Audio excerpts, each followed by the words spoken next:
Hi guys, my name is Saurav and this is the next lecture in the geography lecture series for UPSC preparation. In today's lecture, we are going to focus on the formation of stars and their evolution. Also, we'll try to find out what are gravitational waves, exoplanets and Goldilocks zone. So this is our syllabus for the day. Let's begin. I'm sure when you look at the stars, so many thoughts comes to the mind as to why they shine and what are they made up of. The closest star that we have in our solar system is the sun. But even that is so far and so hot that it's very difficult to find everything about it. So to know all about the stars, let's see their formation first. So this is the first stage of star formation, and that is a nebula. It is a collection of hydrogen gases or a cloud of hydrogen gas. Okay, so this is the cloud that we are talking about, and in this cloud you can see there are certain regions of high density of gases and dust which develops. Because of the density increase, the mass also increases, and when the mass is sufficient, it exerts a gravitational pull. As you can see from the arrow itself, it exerts a gravitational pull resulting in contraction. Due to contraction, the density further increases, and due to which the particles in this particular zone starts coming closer to each other. When they come too much close to each other, the particles start colliding with each other, and which results in friction, and because of friction the temperature increases. The temperature keeps on increasing till it reaches millions of degrees of temperature. So when the temperature reaches 10 million degrees Celsius, and at this temperature, nuclear fusion reaction happens, whereby the hydrogen which is present in this particular cloud starts interacting with another hydrogen atom. Because of nuclear fusion, they form helium. This nuclear fusion reaction also releases a lot of energy. And because of this energy, the stars shine. So this is a pictorial representation of nebula. It is a collection of hydrogen gas. It's a cloud of hydrogen gas. So let's see further. So not all this material ends up as a part of a star. The remaining dust which is left can become planets, asteroids or comets, or may remain as dust as well. Since the Big Bang, within the first billion year itself, all these stars formed. And as we have discussed, hydrogen is the fuel of a star. Till the moment hydrogen is there in the star, nuclear fusion reaction will take place and energy will be released. The energy and the size of a star and even the color of the star depends on the concentration of hydrogen in it. For example, if there is more hydrogen, that means there is more fuel for nuclear fusion reaction, and because of that, if more nuclear fusion reaction is taking place, that means more energy will be released. As we have discussed in the last class as well, that in the visible light, the blue color has more energy. Similarly, if there is less hydrogen, that means there is less fuel, and if there is less fuel, that means there is less nuclear fusion reaction, less energy will be released, and we have seen that red color has low energy. That's why the stars which have less hydrogen appear red in color. As we have seen that most of the nuclear fusion reaction was taking place at the core of the star. Whenever there is no more hydrogen left in the star, so the core starts contracting as it is getting colder, because there is no nuclear fusion reaction which is taking place. Due to contraction, the density of the core increases further and leads to fusion of helium into heavier elements like carbon, oxygen, which produce more energy and which expands the stars. Earlier, hydrogen and hydrogen atom were combining to form helium, and now because there is no hydrogen left, it starts contracting further because it is getting colder, and if it contracts further, the helium atom starts combining there, and because of helium atom fusing together, carbon and oxygen is released. This type of nuclear fusion reaction between helium and helium atom to form carbon, oxygen or other heavier elements releases more energy. Because of that, the stars expands, and that is why this kind of a star is called a red giant. So in this image you can see the stage of a star when it forms a red giant. So if the star is bigger, the expansion will also be bigger and the star appears bigger, and that is called the red supergiant. This kind of expansion, it destroys nearby bodies like planets, asteroids or any other celestial bodies present in its zone. So what we have seen so far is that we have seen the formation of nebula, that was the collection of gas and dust. From this nebula, different types of stars are formed. If it is having more hydrogen, it will appear blue. If it is having less hydrogen, it will appear yellow or reddish. From there, it forms red giant, as we have seen the formation of red giant as well. And if the star is bigger, then it will form red supergiant. Let's see what happens beyond this stage. So now there are three cases. Let's go through them one by one.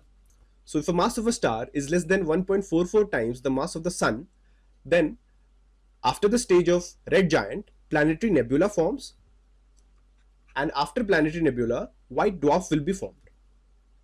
And if the mass of a star is more than 1.44 times the mass of the sun, then a supernova explosion takes place and it leads to the formation of neutron star. And the third case is if the mass of the star is more than 3 times the mass of the sun, then after the supernova explosion, black holes are formed. So this is the stage that we are talking about. So we were saying the stage of the star after red giant. So if the mass of the star is less than 1.44 times the mass of the sun, then planetary nebula forms, and after planetary nebula, white dwarf forms. And if the star is big, if it is having a mass which is more than 1.44 times the mass of the sun, then supernova explosion takes place and neutron star is formed. But if the mass of the star is more than 3 times the mass of the sun, then black holes are formed. This is the stage that is a planetary nebula, and after planetary nebula, this white dwarf star is formed. If the mass of the star is big, if it is more than 1.44 times the mass of the sun, then supernova explosion takes place, and this is how it takes place. After the supernova explosion, this is how a neutron star is formed, and this is how it looks. So after supernova explosion, it will form black holes. Because of it having too much matter, that is mass, because of increased mass, there will be intense gravity, and due to it, the matter will contract further and will become very dense, and which are the characteristics of a black hole. So this is how a black hole looks like. Even the light is not able to escape its gravity. So in case of our solar system, it has come out of a planetary nebula. And the denser portion in this nebula, it became the sun, and the remaining portion became the planets. So now we'll cover the second topic of this lecture, and that is a gravitational wave. Before that, let's discuss what a binary black hole or a binary star means. A binary star or a binary black hole is a star system consisting of two stars orbiting around each other. So as you can see in the image as well, there are two stars which are revolving around each other. So these two sets of stars which revolve around each other for billions of years, they collide and create gravitational anomalies in the form of gravitational wave. So gradually they come closer to each other and they collide, and because of that, gravitational wave is created. Let's see why they are important. So the reason why gravitational waves are important is because till now we only had electromagnetic radiations like microwave, infrared, visible light to understand the universe, and with the discovery of gravitational wave, it provides us a new source to study and understand the universe.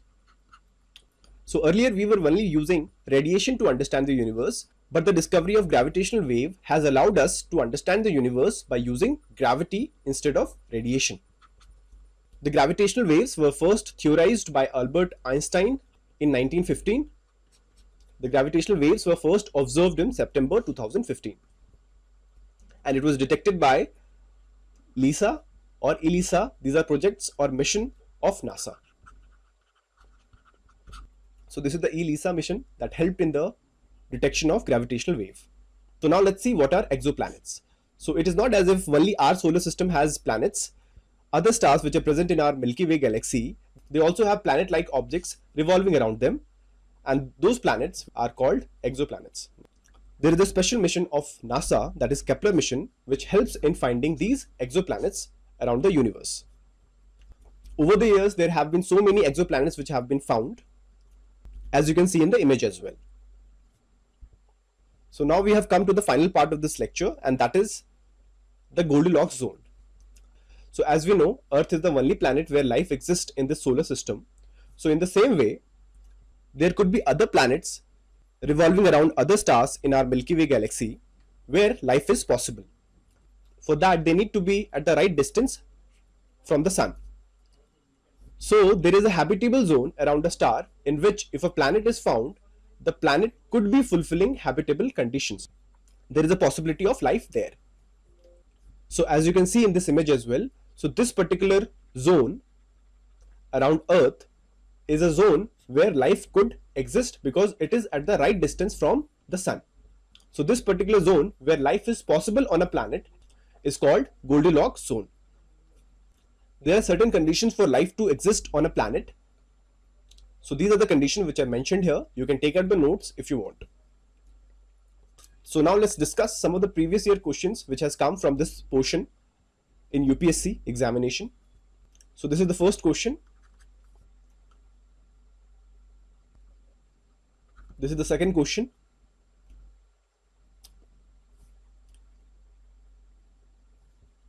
And this is the third question. I hope after going through this lecture, you are able to solve all these questions properly. Write the answers in the comment section. So that is it for today. In the next class, we are going to discuss the solar system, the sun, and the planets. Thank you so much, guys. Have a good day.